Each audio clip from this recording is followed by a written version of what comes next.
حضرت نوح علیہ السلام کا واقعہ قرآن پاک اور دیگر اعلامی کتب میں نہایت اہم اور سبق آموز واقعے کے طور پر بیان کیا گیا ہے۔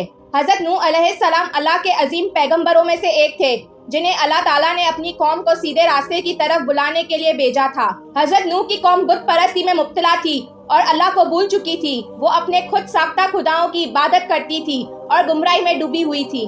اللہ تعالیٰ نے حضرت نوح کو ان لوگوں کی اصلاح کے لیے نبی بنا کر بھیجا اور انہیں حکم دیا کہ وہ اپنی قوم کو ایک اللہ کی عبادت کی دعوت دیں اور بتوں کی پرستش سے روکتے ہوئے انہیں سیدھے راستے کی طرف بلائیں۔ حضرت نوح نے اللہ کے حکم پر عمل کرتے ہوئے اپنی قوم کو مسلسل نصیحت کی اور انہیں اللہ کے عذاب سے ڈرایا۔ آپ نے دن رات قوم کے لوگوں کو سمجھایا کہ وہ اللہ کی عبادت کریں اور اپنی زندگیوں کو صحیح راستے پر لائیں، لیکن قوم کے سردار اور زیادہ تر لوگ حضرت نوح کا مذاق اڑاتے اور انہیں جھوٹا قرار دیتے۔ وہ کہتے تھے کہ کیا ہم تمہاری بات مانیں جبکہ ہمارے بڑے بھی اپنے معبودوں کی عبادت کرتے آئے ہیں۔ حضرت نوح نے طویل عرصے تک اپنی قوم کو ہدایت دی، لیکن ان میں سے چند ہی لوگ آپ پر ایمان لائے۔ قوم کی اکثریت سرکشی اور گمراہی پر ڈٹی رہی۔ حضرت نوح نے اللہ کے حضور دعا کی کہ اے میرے رب، یہ لوگ میری بات نہیں مانتے، اب تو ہی ان پر اپنا فیصلہ نازل فرما۔ اللہ تعالیٰ نے حضرت نوح کی دعا قبول فرمائی اور انہیں حکم دیا کہ وہ ایک عظیم کشتی تیار کریں کیونکہ بہت جلد ایک تباہ کن طوفان آنے والا ہے۔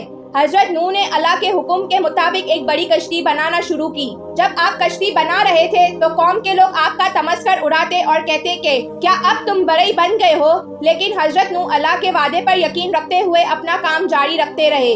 جب کشتی تیار ہو گئی اور اللہ کا حکم آیا تو حضرت نوح نے اپنے ایمان لانے والے ساتھیوں کو اور ہر جانور کا ایک جوڑا کشتی میں سوار کیا۔ پھر اچانک زمین سے پانی پھوٹ پڑا اور آسمان سے موسلادھار بارش شروع ہو گئی۔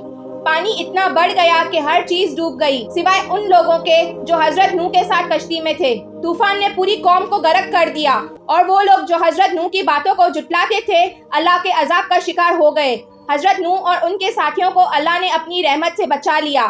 جب طوفان ختم ہوا تو کشتی جودی پہاڑ پر جا کر ٹھہر گئی اور زمین ایک بار پھر آباد ہو گئی۔